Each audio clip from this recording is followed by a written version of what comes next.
I remember my first how you say peak to the culture was that documentary 12 O'Clock Boys, in which the film is inspired on with the life of Pug.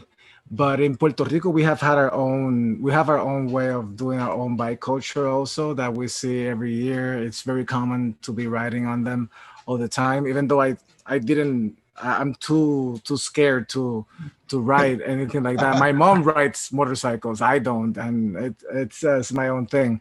But one of the things that I appreciate when people visit other countries and amplify their voices even or represent them is that when I did journalism for a while, I like to not only know them, eat their food, but also be embedded and try to feel as much as I can. And the thing is that when I did that prior to shooting the movie, I did get immersed in the bike culture. I spent time with Willie Wayne.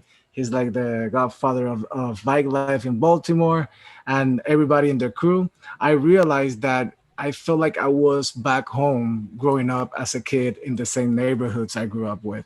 It's literally the same oppression, the same pressures, the same obstacles, the same conflicts, marginalized communities in the US, whether they're part of the US or they belong to the US, they all feel the same oppressive hand.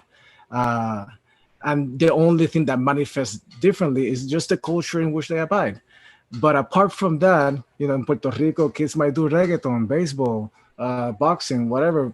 Baltimore, they have boxers, but they do rappers, but they also have bike life. So for me, that whole subculture really sits at the backdrop in order to amplify the coming of age story of a kid like Mouse. We felt that Yeah. it was very important to focus on the journey of Mouse as Yep. opposed to doing something that was just like broom broom.